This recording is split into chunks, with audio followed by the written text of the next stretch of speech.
Bonjour à tous, chers amis en France. Voilà, c'est Sébastien Drochon qui vous parle en direct pour cet éclairage de Jacques Cheminade, un éclairage tout à fait particulier puisque Jacques Cheminade n'est pas là actuellement. Il est actuellement en Auvergne, il milite dans la France, dans le fond de la France, tout simplement pour faire connaître nos solutions à des citoyens qui aujourd'hui sont très très avides de connaître ces solutions à la crise économique, à la crise financière que nous connaissons aujourd'hui. Et moi, je m'adresse à vous. On m'a demandé tout simplement de vous donner un sens de ce que nous vivons actuellement, de ce que nous vivons à travers le monde, et particulièrement aux États-Unis. Je m'adresse à vous en tant que patriote, mais aussi citoyen du monde, depuis les États-Unis, depuis l'État de New York, où je me trouve actuellement. Je me trouve actuellement dans les bureaux de nos collègues larouchistes du mouvement de Lyndon LaRouche aux États-Unis. Alors c'est indirect, donc il peut y avoir des collègues qui passent. Peut-être entendez-vous, je ne crois pas, mais il y a derrière moi, de l'autre côté, des gens qui appellent, des militants qui appellent des concitoyens américains pour les mobiliser dans la campagne de Diane Sare. Et je vais parler notamment de cette campagne parce que je suis actuellement aux États-Unis principalement pour amener un petit vent français de mobilisation française dans la campagne de Diane Sare et ramener ce vent de révolution qui souffle outre-Atlantique à travers la campagne de Diane Sare. Donc, comme vous le savez, notre amie Diane Sare est candidate indépendante dans une plateforme du mouvement de LaRouche pour les sénatoriales à New York, donc dans l'État de New York, et la campagne a lieu principalement tout simplement à New York, mais aussi dans d'autres villes dans l'État de New York. Donc c'est un honneur pour moi en fait de pouvoir apporter ce vent frais d'Amérique. Parce que c'est souvent l'Amérique, on la voit à travers les écrans, on la voit à travers la politique terrible qui est menée par le gouvernement américain aujourd'hui. Mais c'est ce que je veux vous amener, c'est cette Amérique qui n'est pas celle de l'exceptionnalisme américain, mais celle des vrais pères fondateurs, celle que nous tentons de représenter ici à travers ces campagnes. Puisqu'il n'y a pas la campagne, il n'y a pas que la campagne de Diane Sare, il y a aussi une campagne au Texas pour le Congrès par un de nos amis qui s'appelle Joël Dejean. Mais là, je suis ici à New York principalement pour la campagne de Diane Sare. Diane Sare qui est venue en France le 16 et 17 septembre dernier à notre conférence à Paris pour présenter justement sa bataille. Donc si vous avez suivi nos publications, Diane Sare est candidate face au numéro 1 au Sénat américain, la tête de file du Parti démocrate au Sénat américain, qui est Chuck Schumer. Donc qui est quasiment, on peut dire, le numéro 2, 3 du Parti démocrate aux États-Unis. C'est une énorme personnalité. Ça fait 42 ans qu'il est à New York en tant qu'élu, en tant que sénateur. Et, et c'est véritablement le candidat de Wall Street. Et aujourd'hui, le candidat de la guerre. Il fait partie du comité des affaires étrangères du Sénat. Et c'est lui qui défend bec et ongle le financement et la fourniture d'armes et le soutien financier à l'Ukraine aujourd'hui, et particulièrement au gouvernement ukrainien et aux entités de l'armée. Comme on le sait, certaines sont des néo-nazis, sont en tout cas comptent des néo-nazis dans leurs membres. Et c'est ça aujourd'hui que nous dénonçons particulièrement ici aux États-Unis durant cette campagne. En tout cas, Diane Sare fait campagne sur ça très fortement. Et ça, comme vous allez le voir, je vais vous expliquer un peu, ça crée des secousses, mais inimaginables. Je vais vous donner, disons, la substantifique moelle de ce qui est en train de se passer, ce que je vois moi-même en direct, puisque je suis en plein cœur de la campagne. J'ai déployé dans quelques rues à Manhattan, à Brooklyn, à Long Island, donc dans ce New York que certains ont pu disons, connaître à travers les écrans, à travers les films hollywoodiens et autres. Mais là, c'est réel. On est dans la rue et on voit comment la population américaine réagit aujourd'hui. Et autant vous dire, il ne fait pas bon d'être démocrate aujourd'hui. La majorité démocrate risque de ne plus être une majorité après ces élections. Ça, beaucoup de sondages le disent. Donc voilà. Donc la candidature de Diane Sare, rien qu'elle-même, est un exploit. Je vais vous donner un peu un sens de ça. Elle l'avait expliqué déjà quand elle est venue à Paris, lors de notre conférence à Paris. Mais pour vous donner un sens, une candidature indépendante dans l'État de New York est normalement impossible. Ou du moins, elle est conditionnée par le fait de rassembler 15 000 signatures de citoyens enregistrés dans les listes électorales dans l'État de New York. On parle d'un État, c'est la loi spécifique à l'État de New York.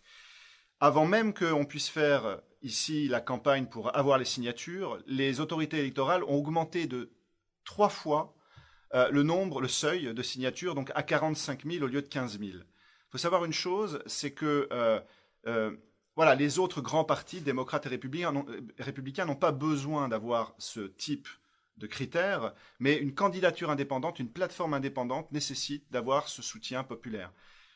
Ce qui s'est passé, c'est que, évidemment, ils ne voulaient pas de candidature indépendante, ils ne voulaient pas de candidature extérieure qui viennent bousculer leur agenda et le processus électoral. C'est pour ça qu'ils ont augmenté ce critère-là. Alors ça n'a pas arrêté Diane Sare et toute son équipe. Ça a été un sujet de discussion ici. Et avec 200 volontaires, quasiment 24 heures sur 24, j'exagère à peine, mais ils avaient des réunions tous les soirs, presque 12 à 14 heures par jour pendant plusieurs semaines. Ils se sont mobilisés comme des fous pour avoir ces signatures. Ce qu'il faut voir une chose, c'est que ça a été une mobilisation tellement intense qu'ils n'ont pas eu de couverture médiatique pendant ce temps-là, puisque tous les militants étaient mobilisés pour avoir les signatures. Elle a finalement réussi à avoir 66 000 signatures et donc être candidate. Rien que ça déjà, c'est autant vous dire dans les interviews qu'elle fait, et je vais revenir sur les quelques interviews qu'elle a pu faire chez certains youtubeurs plutôt intéressants, ça étonne. Ça vraiment c'est quelque chose qui étonne énormément. Et pour vous donner une idée, les autres plateformes indépendantes, les Verts, les libertariens, d'autres mouvements, disons, qui sont en dehors du Parti démocrate et républicain, eux n'ont pas réussi à atteindre le niveau et à se qualifier, en fait, si on peut dire. Donc, seule Diane Sare du mouvement de la Rouge a réussi à être qualifiée comme candidate indépendante face donc, à Chuck Schumer, le candidat démocrate, et Joe Pinion, qui est le candidat républicain, qui en fait est juste là pour comme faire valoir, mais en réalité pour permettre à Chuck Schumer de gagner cette élection. Pour vous donner un sens, même le candidat républicain, il est candidat républicain, mais il a essayé aussi d'être sous une plateforme indépendante en essayant de collecter des signatures pour notamment éviter qu'il y ait une candidature dissidente républicaine qui puisse se présenter. Donc ce qui s'est passé, c'est qu'il a réussi à rassembler 52 signatures. Donc normalement c'est bon. Sauf que parmi ces 52 000 signatures, 19 000 étaient frauduleuses. Il avait fraudé, tout simplement. Il s'est fait prendre la main dans le sac. Et donc, 52 000 moins 19 000, il n'a pas atteint les 45 000 signatures. Donc, il n'a pas pu se présenter en tant qu'indépendant, mais il est évidemment le candidat républicain. Mais c'est pour dire, en fait, si vous voulez, que même des gens importants ou des gens de plus grande notoriété, si on peut dire, n'ont pas réussi à avoir ce genre n'ont pas réussi à relever le défi sans tricher. Donc ça me fait penser, si vous voulez, ça m'a rappelé énormément la campagne que nous avons menée, particulièrement celle de 2012, mais même aussi 2017. Mais en 2012, quand Jacques Cheminade avait réussi à avoir les 500 signatures et nous nous étions mobilisés comme des fous, en fait, semaine après semaine, pendant presque 1 an et demi pour avoir ces 500 signatures de maire, et qu'au moment où nous les avons eues, aux premières interviews en France, les médias mainstream, les politiciens distingués eux-mêmes étaient affolés ou ne comprenaient pas comment un type comme Jacques Cheminade avait pu avoir ces 500 signatures là où M. de Villepin ou Mme Christine Boutin n'avaient pas réussi à avoir les signatures. Donc on est vraiment là, si vous voulez, dans cette même configuration où une mobilisation sans pareil, une véritable volonté de gagner, fait qu'à un moment donné, on accomplit ce qu'on pourrait dire une forme de miracle, en tout cas quelque chose que les gens n'imaginent pas, parce que tout d'un coup, on mobilise la population. Et c'est ça vraiment qui est essentiel, cette mobilisation de la population qui voit quelque chose d'autre, qui en a marre, si vous voulez, des grands partis et des grandes structures, parce qu'elle subit la crise, et elle subit la crise économique et financière. Je peux vous assurer que le prix des denrées alimentaires aux États-Unis, c'est même plus cher qu'à Paris, c'est assez impressionnant comparé au dollar et à l'euro. Et les gens vivent aussi ce danger de guerre, et donc ils ont besoin d'une autre voie, et c'est ce que nous leur apportons à travers ces candidatures, et particulièrement celle de Diane Sare. D'ailleurs, je m'excuse, je pense, techniquement, je ne sais pas comment inverser l'écran, donc peut-être que vous lisez à l'envers, malheureusement, le poster.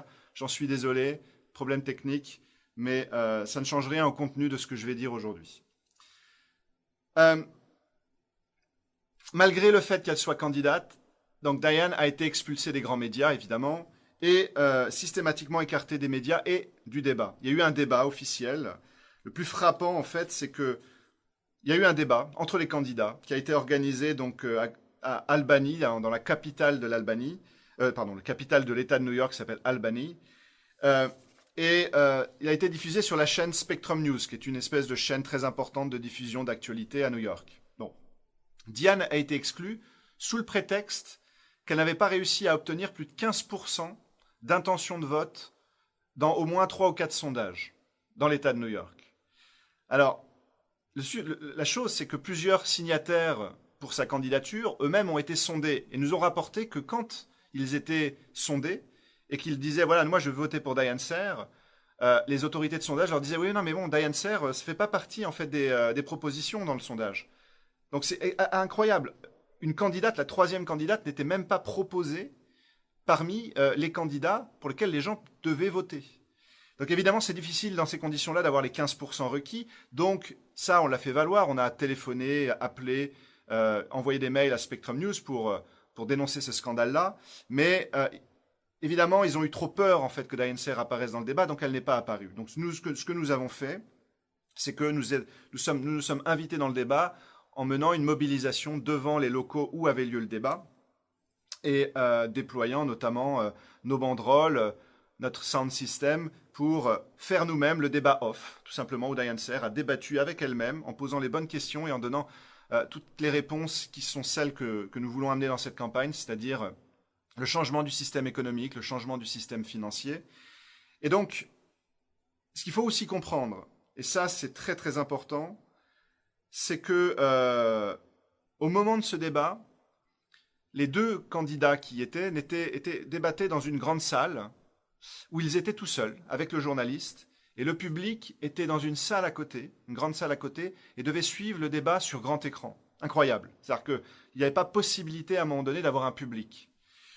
Et ça, c'est très très très significatif parce que c'est tout simplement dû au fait que nous sommes dernièrement intervenus sur plusieurs élus, et je vais y revenir, sur des élus importants. Et que ces interventions ont créé, si vous voulez, un incendie sur les réseaux sociaux, il y a une visibilité extraordinaire sur les réseaux sociaux.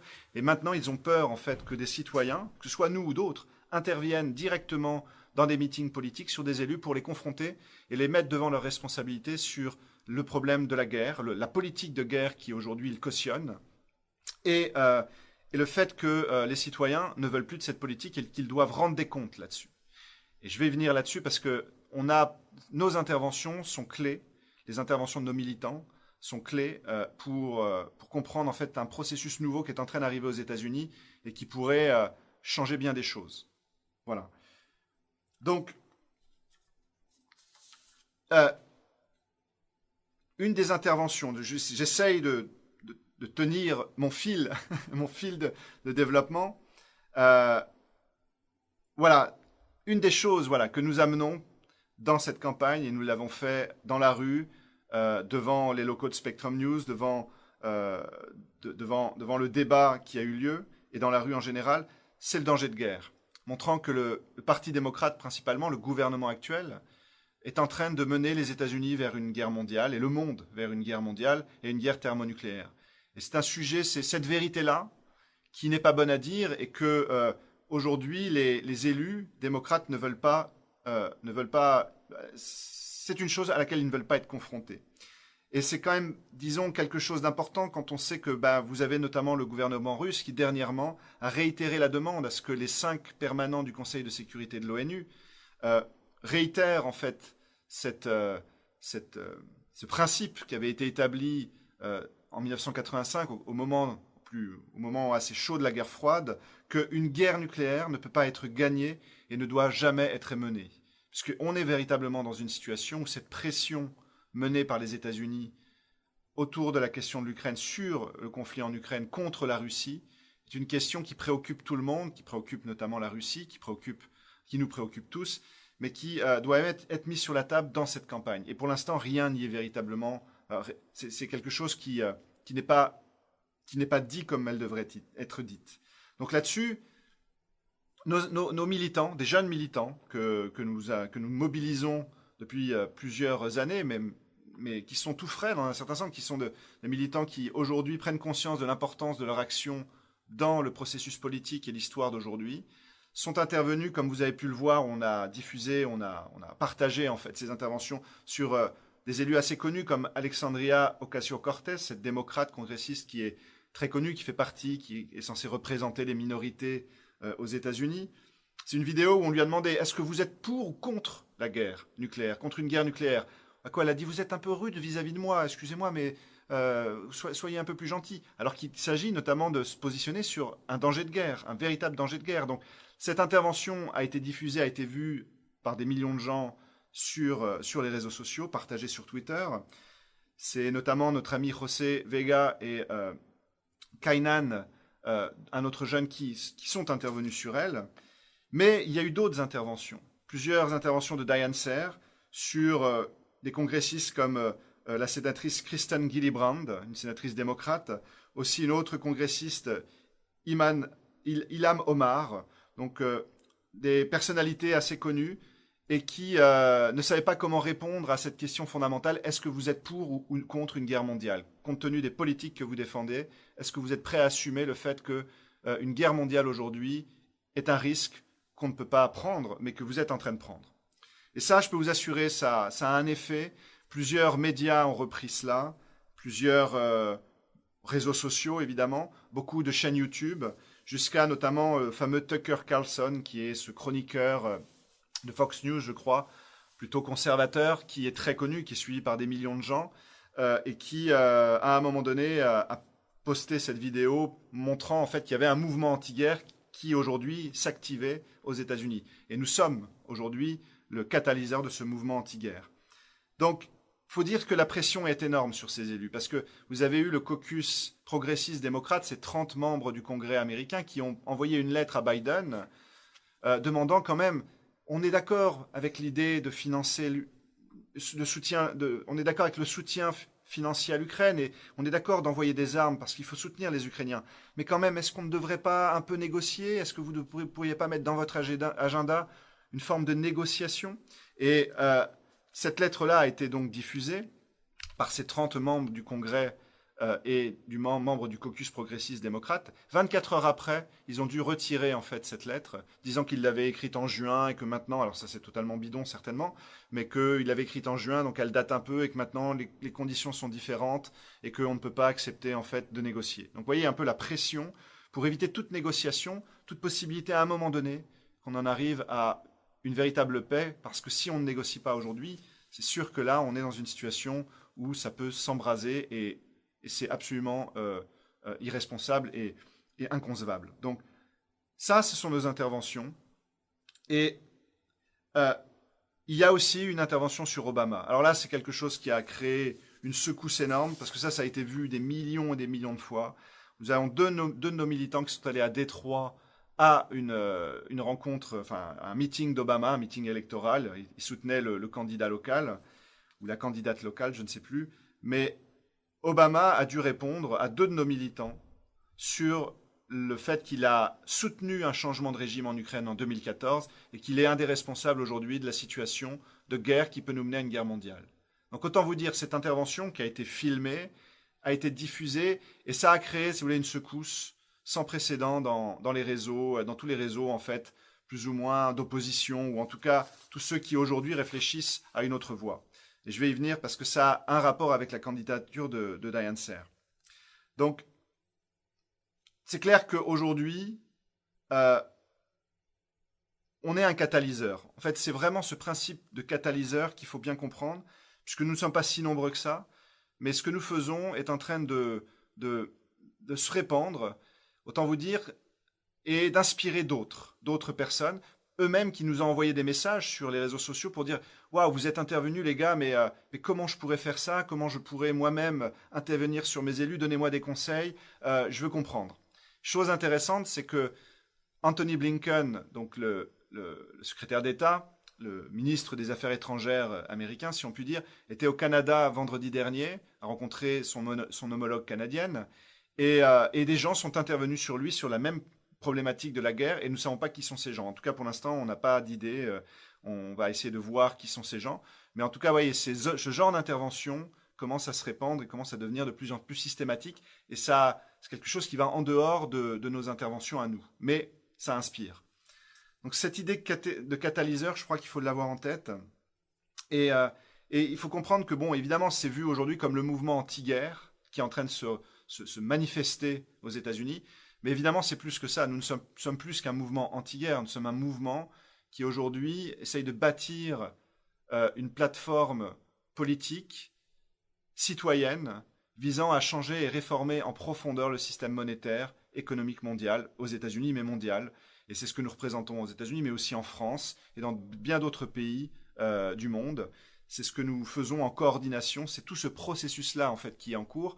Évidemment, en surface, ça semble être un mouvement pro-guerre, mais les gens savent derrière que c'est Lyndon LaRouche qui a inspiré cela, c'est le mouvement de LaRouche qui est derrière, et là c'est bien plus que juste un mouvement anti-guerre. Ça, il faut bien l'avoir en tête. Et c'est quelque chose que les gens vont commencer à comprendre. Donc la combinaison de ces interventions de nos jeunes militants avec la campagne de Diane Serre crée une résonance à tel point que maintenant elle passe dans certains médias, évidemment pas les médias mainstream, mais les médias YouTube relativement intéressants. Vous avez un programme qui s'appelle The Duran, le Duran, D-U-R-A-N. C'est deux chroniqueurs assez connus, très connus. Ils ont plus de 300 000 abonnés sur leur chaîne YouTube, ils sont très suivis.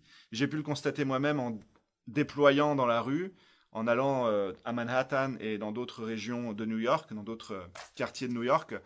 Les gens avaient vu le programme. Et Diane Serre a pu faire une interview de 1 heure avec ces deux chroniqueurs et pour vraiment développer toutes ces idées.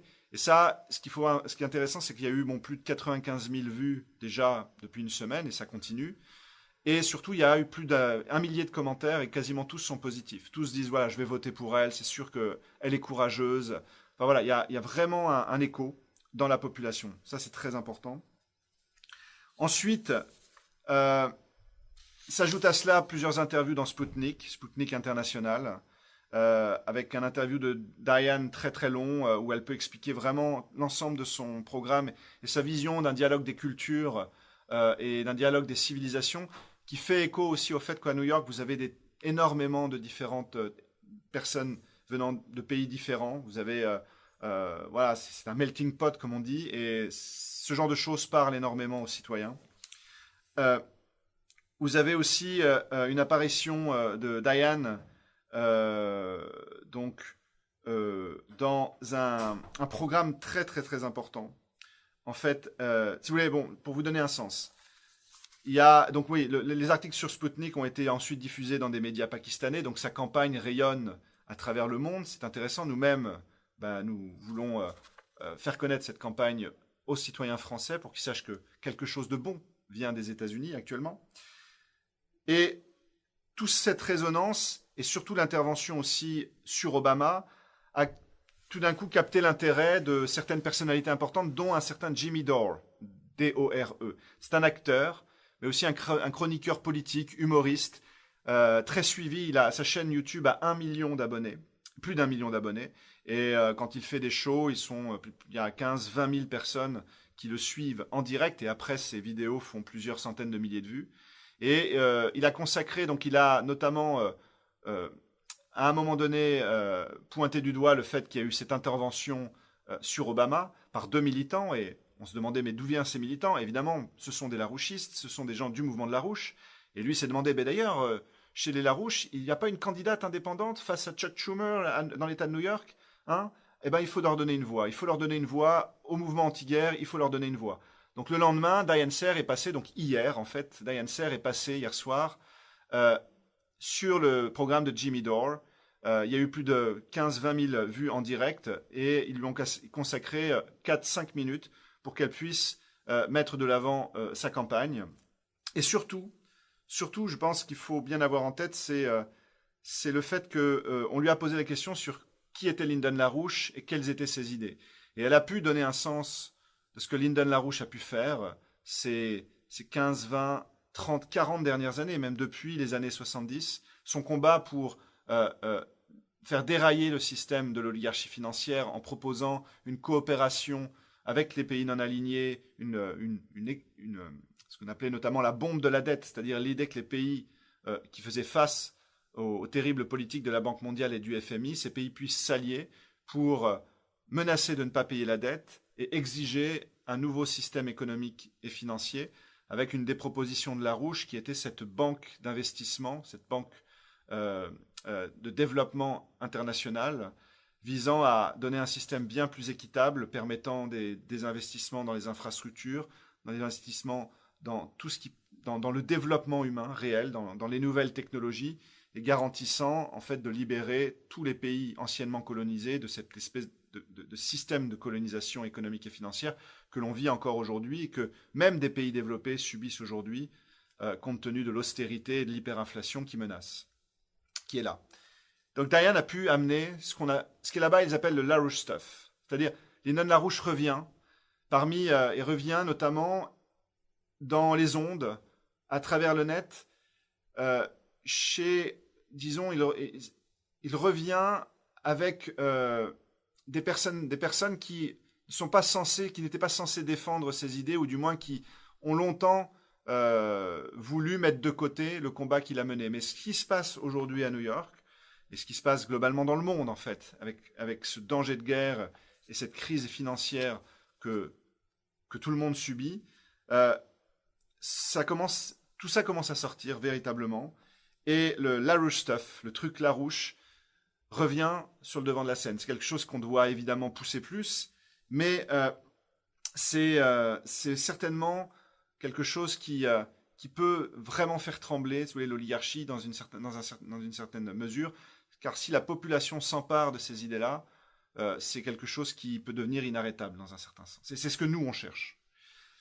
Et ça, c'est exemplifié par exemple par une des dernières interventions d'un YouTuber qui s'appelle Jackson Hinkle, un jeune, qui est un chroniqueur, polémiste, qui a quelques dizaines de milliers d'abonnés à sa chaîne YouTube, et qui est assez suivi, et qui est venu à une de nos conférences de jeunes en octobre, une conférence organisée par l'Institut Schiller à Manhattan, justement, où étaient présents plus d'une centaine de jeunes, et où certains, disons, chroniqueurs de YouTube, certains influenceurs sont venus partager leur point de vue avec des jeunes militants du mouvement de LaRouche pour échanger et pour donner un sens véritablement qu'ils étaient à fond dans cette campagne et qu'ils soutenaient en fait l'initiative et les idées que nous défendions. Donc Jackson Hinkle vient de faire une vidéo intitulée « He was right ». Il avait raison. Et ce « il », c'est bien évidemment Lyndon LaRouche. C'est-à-dire que c'est quelqu'un qui découvre, qui connaissait les idées plus ou moins, qui était en désaccord avec certaines des idées que nous défendons, il est certainement d'ailleurs toujours en désaccord avec certaines, mais dans cette vidéo, il reconnaît que ce que Lyndon LaRouche avait dit il y a 30-40 ans, sur le fait que ce système mènerait nécessairement à un effondrement financier, économique et social, et à une guerre, si dans la logique ultime, que ce qu'il avait dit il y a 30-40 ans, ben, on y est, et qu'il avait totalement raison, et que, ben, comme un bon médecin qui a un bon diagnostic, il doit avoir le bon remède, donc il faut y regarder de plus près, et que ce qui est aujourd'hui ce que nous défendons, cette réorganisation en profondeur du système monétaire, cette idée de revenir à un système, un nouveau Bretton Woods, c'est ce qu'il faut défendre. Donc, c'est juste pour donner un sens des changements aujourd'hui qui sont en train de s'opérer. Ce sont peut-être des changements, pas encore, si vous voulez, d'une grande ampleur, mais qui, avec cette idée de catalyseur, donne un sens vraiment du potentiel. Et autant vous dire, là, la campagne n'est pas terminée. On a encore une semaine, un petit peu moins d'une semaine en réalité. Et autant vous dire, mes amis, là, aux États-Unis, sont pas trop dans le bureau parce qu'ils sont aujourd'hui partout dans les rues de New York à distribuer tous nos tracts et nos journaux et à faire le maximum jusqu'au jour de l'élection. Ça, ils sont décidés à mobiliser d'ailleurs tout leur réseau. Donc peut-être ce week-end, y aura-t-il une centaine, peut-être voire 200 citoyens dans tout New York qui iront mobiliser d'autres citoyens pour faire connaître la campagne de Diane Sare. Donc c'est cette idée-là, ce que je trouve intéressant, vous voyez, c'est cette idée de catalyseur, c'est qu'aujourd'hui, ces interventions de nos jeunes ont créé sont une forme de source d'inspiration qui est en train de prendre de plus en plus dans la population.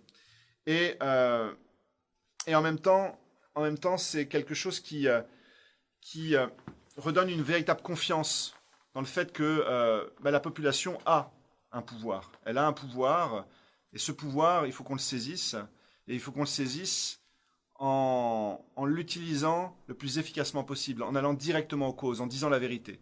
Parce que cette vérité-là, la vérité que ne veulent pas entendre les politiciens aujourd'hui, corrompus, c'est une vérité qui fait réagir la population. Quand on intervient sur ces politiciens, on n'intervient pas pour les changer eux, en réalité.